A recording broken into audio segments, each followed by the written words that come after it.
Hi friends, உளுந்தங்கஞ்சி எவ்வளோ ஒரு ஹெல்த்தியான ஒரு ரெசிபின்னு உங்கள் எல்லாருக்குமே தெரியும்.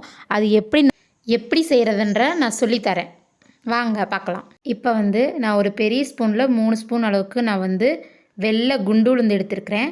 நீங்கள் இதுவே கருப்பு உளுந்து எடுத்துக்கிட்டிங்கனாலும் ரொம்ப ஹெல்த்தியானது. இதை நல்லா பவுடராக அரைச்சி எடுத்துக்கணும். ஃபஸ்ட்டு நான் அடுப்பை பற்ற வைக்கல. ஃபஸ்ட்டு இதை நம்ம கரைச்சி எடுத்துக்கணும். ஃபஸ்ட்டு தண்ணி ஊற்றி தேவையான அளவுக்கு தண்ணி ஊற்றிக்கோங்க. இப்போ இந்த பவுடரை போட்டு நல்லா கட்டி இல்லாமல் நல்லா கரைச்சி எடுத்துக்கோங்க. அதுக்கப்புறம் அடுப்பை பற்ற வச்சா போதும். இப்படி நல்லா கட்டி இல்லாமல் கரைச்சி எடுத்ததுக்கப்புறம் அடுப்பை பற்ற வைக்கலாம். பற்ற வச்ச அடுப்பை குறைவான தீயிலே வச்சுக்கோங்க. இது நான் சொல்லணும்னு இல்லை, உங்களுக்கே ரொம்ப பிடிச்சமான ஒரு உளுந்தங்கஞ்சி. ரொம்ப டேஸ்ட்டாக இருக்கும்.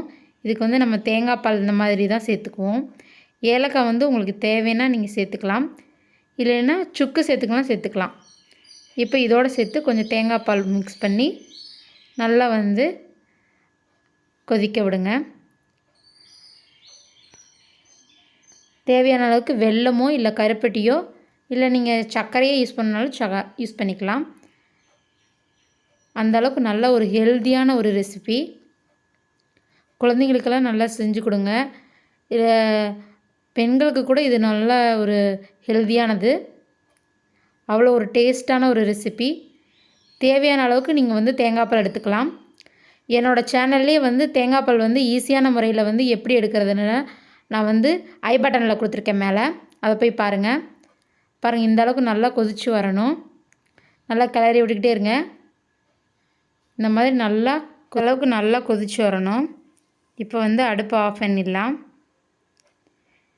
பாருங்கள், ரெடி ஆயிடுச்சு. எவ்வளோ நல்லா கெட்டியாக இருக்குது. இந்த மாதிரி நான் டம்ளரில் ஊற்றிக்கிட்டேன். உங்களுக்கு தேவையான மாதிரி நீங்கள் எந்தெந்த பாத்திரத்தில் ஊற்றி குடிக்கணுமோ அந்த மாதிரி ஊற்றி குடிச்சிக்கோங்க. உங்களுக்கு இந்த வீடியோ பிடிச்சிருந்துச்சுன்னா லைக் பண்ணுங்கள், ஷேர் பண்ணுங்கள், கமெண்ட் பண்ணுங்கள். மறக்காமல் சப்ஸ்கிரைப் பண்ணுங்கள். பக்கத்தில் இருக்க பெல் சிம்பலையும் கிளிக் பண்ணுங்கள். தேங்க்யூ வாட்சிங். இதே மாதிரி உங்கள் வீட்டில் ட்ரை பண்ணுங்கள். ஓகே, பாய். இது ஒரு ஆரோக்கியமான ஒரு ரெசிபி. உங்கள் வீட்டில் இதை நீங்கள் ட்ரை பண்ணுங்கள்.